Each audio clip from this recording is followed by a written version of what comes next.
안녕하세요. 목회학개론 6주차 첫 번째 수업을 시작하도록 하겠습니다.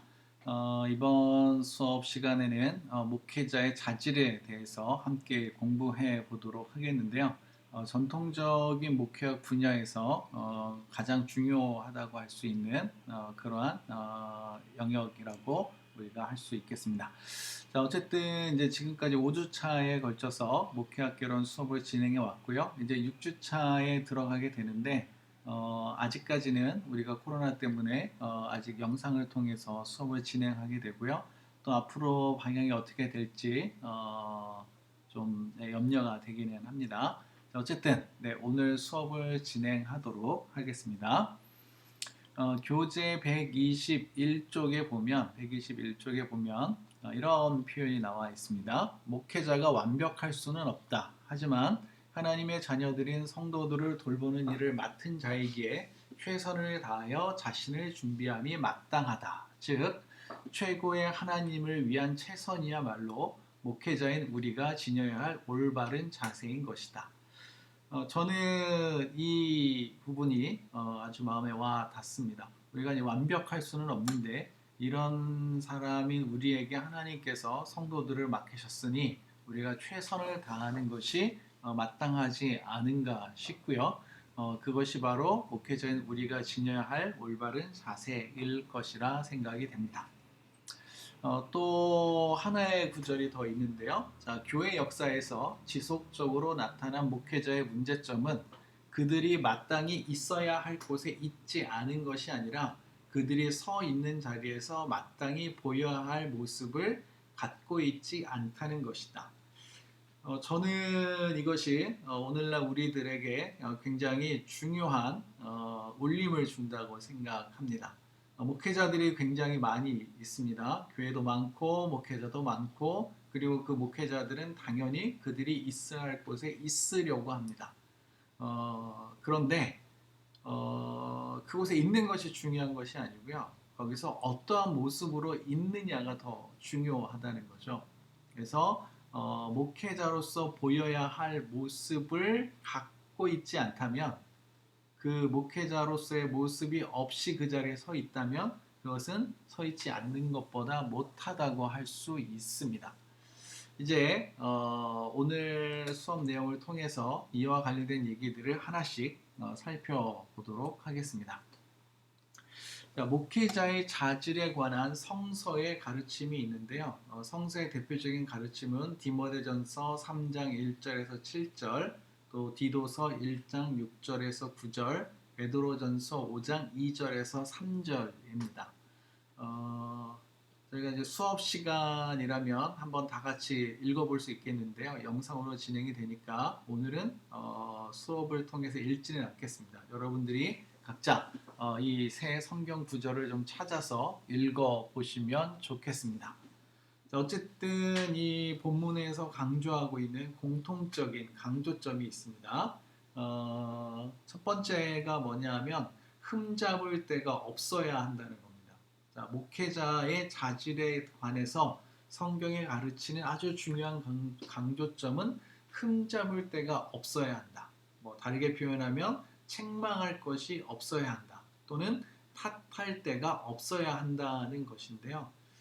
뭐 거의 불가능에 가까운 목표가 아닌가 싶습니다.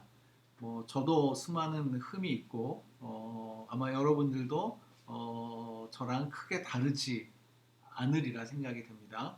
만약 여러분들이 나는 흠이 없고 책망할 것이 없고 탓할 게 없어 나는 완벽해라고 생각하면 욥의 고난에 직면하게 되실 거고요.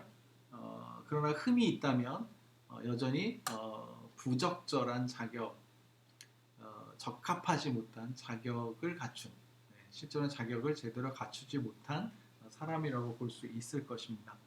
어쨌든 우리가 흠잡을 데가 없지는 않지만 우리가 흠잡을 데가 없는 삶을 살기 위해서 애쓰고 노력할 필요가 있겠다. 그러나 이제 흠잡을 데가 없어야 된다고 했기 때문에 굳이 가면을 쓰고 살아갈 필요까지는 없겠다.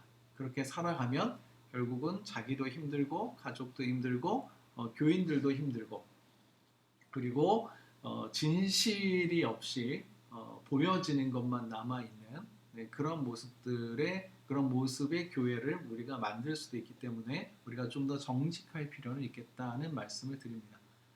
또 하나의 공통점이 있다면 모든 것의 기초가 사랑이어야 한다는 겁니다. 모든 것의 기초가 사랑이어야 한다. 우리가 목회를 한다는 것은 사랑의 기초에서 해야 된다는 것이죠. 그래서 다른 사람으로부터 사랑을 받는 것보다 더 다른 사람을 우리가 사랑해야 하고요. 그 사랑이 모든 것을 변화시키는 능력이라고 할 수 있겠습니다. 많은 목회자들이 다른 사람을 사랑하는 것을 우선으로 합니다. 전 당연히 그래야 된다고 생각을 하고요. 그러나 또 일부 목회자들의 경우 사랑하기보다 사랑을 받으려고 하는 분들이 또 있습니다. 잘못된 것이겠죠. 그래서 나는 기본적으로 사랑을 주는 사람이라는 거, 베푸는 사람이라는 것을 기억하시고요. 그렇다고 해서 사랑을 받는 것은 안 된다고 말씀드리는 게 아닙니다. 사랑받는 것도 해야 되지만, 그러나 내가 사랑을 먼저 베푸는 사람이라는 것을 잊지 않는 것 또한 중요하다는 것을 기억해 주시면 되겠고요. 이제 성경을 중심으로 한 목회자의 자질 20가지가 교재에 나와 있습니다. 많아서 그것을 이제 정리를 하려고 하다가 그냥 여러분들이 한번 읽어보는 것이 좋겠다고 생각을 했고요.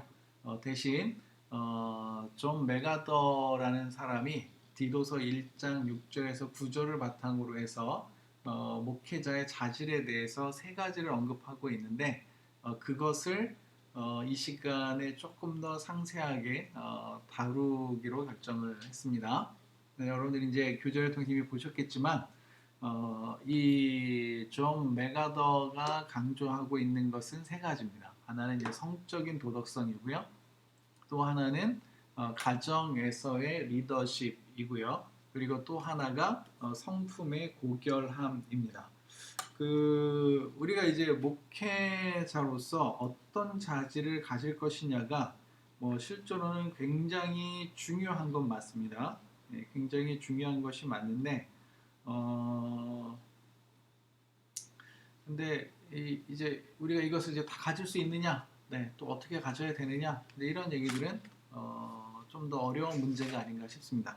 일단 하나씩 살펴보도록 하겠는데요. 자, 목회자의 자질에 대한 성서적 가르침에서 첫 번째 존 메가더가 꼽고 있는 것은 성적인 도덕성입니다. 그리고 이것과 관련돼서 성경 구절의 한 부분을 언급하고 있는데요. 목회자는 한 아내의 남편이어야 한다는 거죠. 한 아내의 남편이어야 한다. 자, 이제 우리는 여기서 이제 고민에 빠지게 됩니다. 자, 한 아내의 남편이라는 건 도대체 어떤 의미지?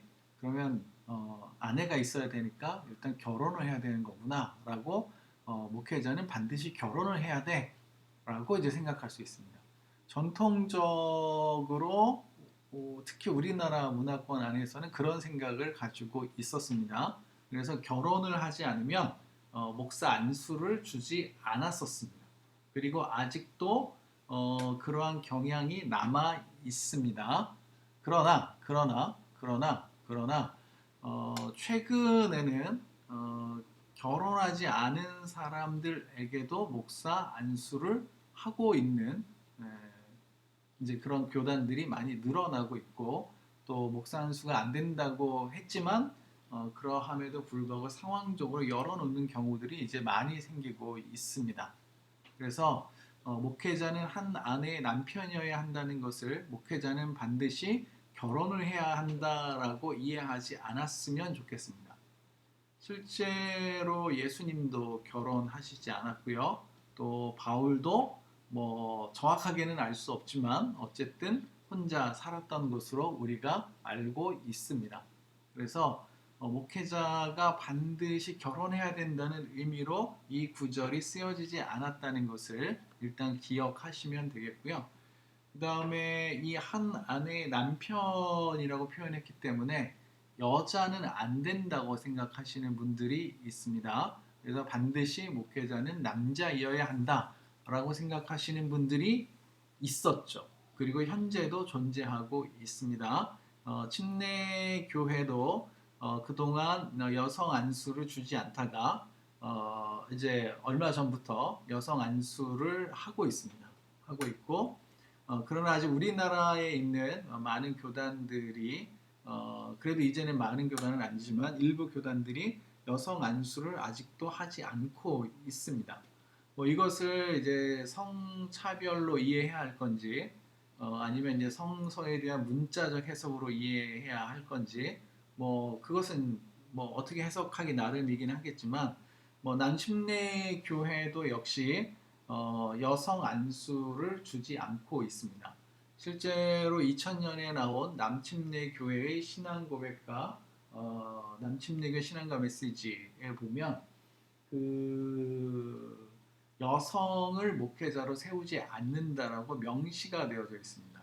그 이전까지는 그런 이야기가 없었습니다. 명시되지 않았었는데 2000년 이후에는 여성에게 안수를 주지 않는다라는 것이 명시되어져 있습니다. 그러나 그렇게만 생각한다면 그것도 역시 문제가 있습니다. 그래서 한 아내의 남편이기 때문에 여자는 안 된다. 이런 편견에서 우리가 이제는 벗어나야 되고요. 한 남편의 뭐 아내가 될 수도 있는 거겠죠. 하나님이 남성과 여성을 평등하게 지으셨기 때문에 여자는 안 되고 남자만 돼. 이거는 굉장히 어리석은 생각이라고 볼 수 있겠습니다. 그래서 남자나 여자나 다 안수를 받을 수 있습니다. 그러면 또 이제 고민스러운 게 한 아내의 남편이니까 아내가 죽었다면 배우자가 죽었다면 그러면 재혼하면 안 되는 거 아니야? 라고 생각할 수 있습니다. 그래서 목회자가 사별한 후에 재혼한 목회자가 사별 후 재혼한 사람이어서는 안 된다라는 생각을 가진 사람들도 있었습니다. 그러나 이것도 본문에 대한 오해라고 볼 수 있습니다. 성경은 재혼에 대해서 열려 있습니다. 특히 사별 후 재혼에 대해서는 더 열려 있다고 보시면 되겠고요.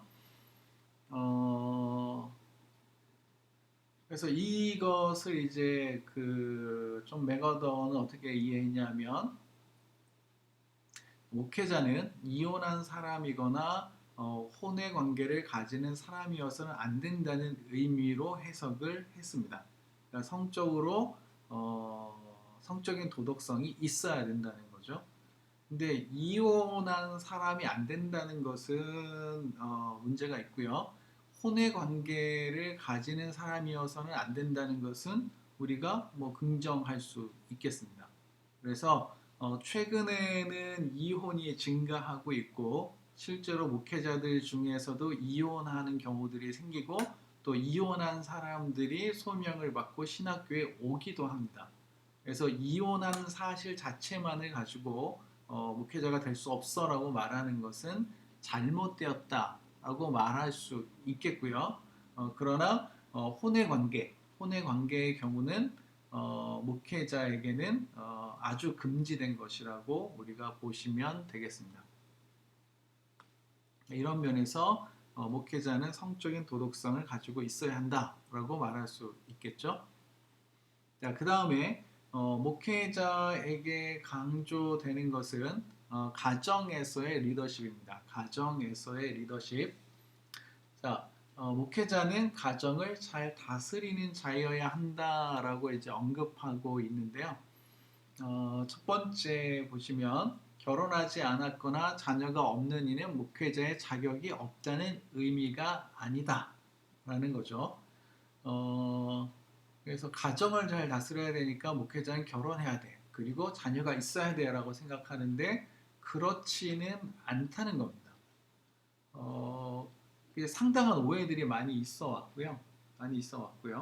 자, 어쨌든 두 번째 보시면 목회자는 가정을 잘 돌보는 이어야 한다는 의미로서 이것을 받아들이면 되겠습니다. 그러니까 목회자는 결혼을 했든 안 했든 그리고 자녀가 있든 없든 자기가 속해 있는 가정 안에서 돌봄자로서의 역할을 하는 사람이어야 한다.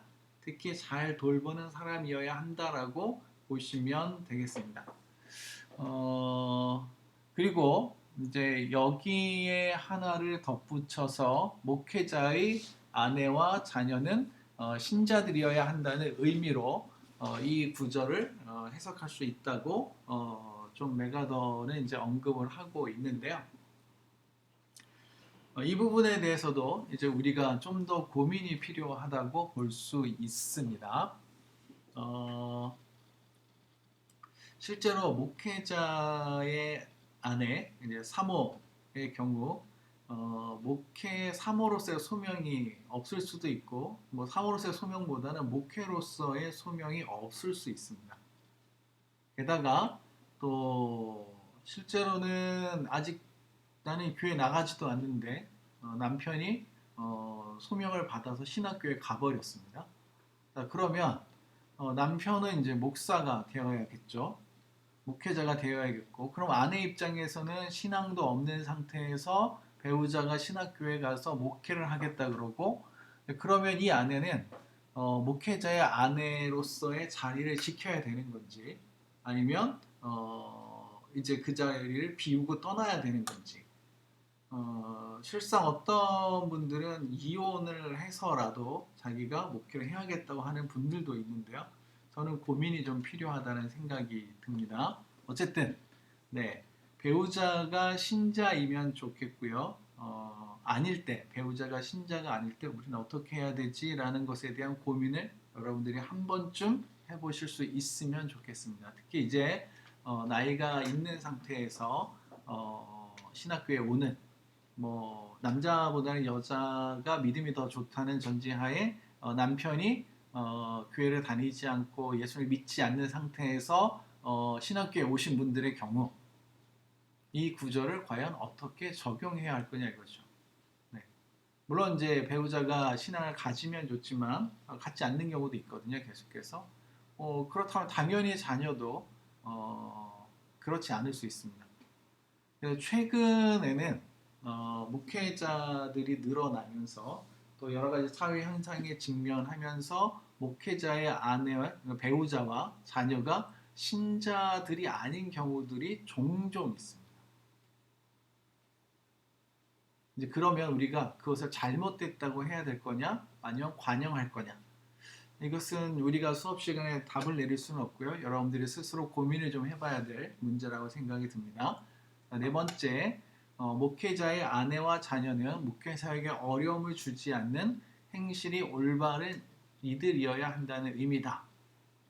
네, 뭐 부정할 수는 없습니다. 맞습니다. 맞기는 맞는데 과연 다 그럴까? 다 그럴까? 아닐 수도 있습니다. 아닐 수도 있습니다. 우리가 직면하게 될 현실이라는 생각을 좀 기억하시고 이 문제에 대해서 좀 더 여유 있게 접근하시면 좋겠습니다. 그냥 당위적으로 접근하지 마시고요. 당위적으로 접근하지 마시고 좀 더 유연하게 이 문제에 대해서 접근하시면 좋겠다는 생각이 듭니다. 자, 이제 그 성품의 고결함에 대해서 이야기하도록 하겠는데요. 그 목회자가 지녀야 하는 고결한 성품에 대해서 이야기를 할 건데, 먼저 목회자가 지니지 말아야 할 5가지 성품에 대한 겁니다. 첫 번째, 자기 고집대로 하지 않는다. 자기 고집대로 하지 않는다. 목회자가 되면 자기가 하나님인 것처럼 착각하기도 하고요. 또 열등감 때문에 그렇게 하기도 합니다. 자기가 하나님인 줄 알고 자기 마음대로 하는 사람도 생기고 열등감 때문에 자기 고집을 내려놓지 못하는 경우도 생기게 되는데요. 내가 뭔가 고집을 부리고 있다면 과연 하나님 앞에서 올바른 것인지 제대로 된 것인지 한번 점검해 보시고요. 그렇다면 하셔도 되는데 그것이 내 열등감에서 기인했다거나 그렇다면 고집을 내려놓는 것이 좋겠습니다. 쉽게 성내지 않는 것이 목회자의 고결한 성품이라고 할 수 있습니다. 쉽게 화를 내는 것은 좋지 않습니다. 그러나 목회자가 화를 내지 않는 것 또한 좋지 않다는 것을 기억하시면 좋겠습니다. 예수님의 사역에서 화를 빼고 예수님의 사역을 논할 수는 없습니다. 예수님도 화가 나셨고 화를 내셨습니다. 하나님을 생각해 본다면 하나님은 진노하셨습니다. 진노하셨습니다. 그래서 화를 안 내는 게 목회자의 고결한 성품이다. 이렇게 이해하시지는 말고요. 쉽게 성내지 않는 게 고결한 목회자의 성품이라는 거. 그리고 우리가 화가 나는 것을 바로 표현하면 쉽게 화를 내는 겁니다. 그런데 내가 화가 났을 때 그것을 어떻게 표현할지를 결정하고 화를 낸다면 이것은 쉽게 화를 내지 않는 겁니다. 그래서 화가 난다면 정상이구나라고 생각하시고요. 그 다음에 이 화를 내가 어떻게 표현할 것인가. 그래서 상황과 대상에 적절하게 표현을 하시는 것이 좋겠다는 생각이 듭니다. 자, 그 다음에 술을 즐기지 않습니다. 목회자는. 술을 좋아하시는 분들은 네, 어떻게 해야 될까요? 예수님은 주변 사람들로부터 술을 즐기는 사람이라는 평가를 받았습니다. 어, 우리 같은 경우 술을 즐기게 된다면 아마도 네, 제대로 목회를 하기가 어렵지 않을까 싶습니다. 우리가 성경에서 술을 금하는 경우는 직무와 관련된 상황에서 술을 먹지 않도록 하고 있습니다. 왜냐하면 재판을 잘못하거나 판결을 잘못 내리면 문제가 생기니까요. 그러나 대부분의 경우는 술을 금하고 있지는 않습니다. 그렇다고 해서 술에 취할 정도까지 마시는 것은 성경에서 허락하지 않습니다. 우리 학교도 금주를 원칙으로 하고 우리 교단도 금주를 원칙으로 하고 있습니다. 자, 그 다음에 폭행하지 않습니다. 간혹 목회자들 중에 폭행을 일삼는 분들이 있습니다. 이제 폭언을 포함하는 거겠죠. 폭언과 폭행을 하지 않아야 합니다. 정당한 처벌과 징계는 필요하지만 그것이 폭언과 폭행을 포함하는 것은 아닙니다. 그 다음에 부정한 이득을 탐하지 않습니다. 고귀하게 주님의 일을 시작한 사람들이 나중에 천하게 바뀌는 것을 볼 수 있습니다. 아주 천하게 보일 때가 있는데요. 너무 탐욕스러운 거죠. 그래서 자기가 받아야 될 것과 받지 말아야 될 것을 구분하지 못하고 먹어야 될 것과 먹지 말아야 될 것을 구분하지 못해서 나중에 많은 사람들에게 실망감을 안겨주는 분들이 있습니다. 그래서 지금은 여러분들이 비교적 더 잘할 수 있지만 나중에는 이것이 더 어려워질 수 있다는 것을 기억하시고 1, 2, 3, 4는 보통 우리가 잘 하지 않습니다. 아주 특별한 분들을 빼고는. 네. 그러나 마지막은 우리가 언제든 위험에 처할 수 있기 때문에 여러분들이 지금부터 마음속 깊이 간직해 두시면 좋겠습니다. 자, 고결한 성품, 이번에는 이제 긍정적인 측면에서 언급해 본다면 손님을 잘 대접해야 하고요. 선행을 좋아해야 하고 신중해야 하고 의로워야 하고 거룩, 경건해야 하고 자제력이 있어야 합니다. 아마 이제 우리가 부족한 것이 있다면 이 중에 하나씩 훈련이 필요할 것 같습니다. 대접 못하시는 분들은 대접하는 훈련을 하십시오. 반드시 상급이 있을 겁니다. 또 악행하지 마시고 선행을 하십시오. 선행은 선택해서 하는 겁니다. 네, 선택해서 하지 않으면 우리가 선행을 하기가 어려워질 수 있습니다.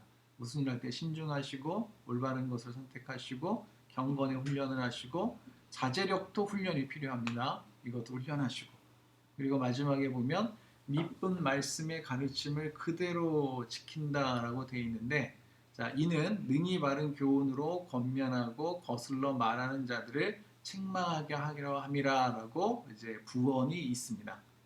그래서 미쁘다는 말은 변함없다, 성실하다는 말인데 우리가 변함없는 하나님의 말씀을 그대로 지키는 것 이것이 바로 목회자의 고결한 성품이라고 할 수 있습니다. 그래서 함부로 물 타지 마시고 제멋대로 하지 마시고 그렇다고 해서 문자적으로 하나님의 말씀을 지키라는 건 아닙니다. 상황에 맞게 유연하게 해야 되지만 그렇다고 해서 말씀을 벗어나서는 안 된다는 것을 말씀드리고 있는 겁니다. 그래야만 내가 다른 사람들을 바르게 권면하고 또 때로는 책망도 할 수 있습니다. 자, 이렇게 해서 일단 첫 번째 시간 수업을 마치도록 하겠고요. 다음 시간에 다시 뵙도록 하겠습니다. 감사합니다.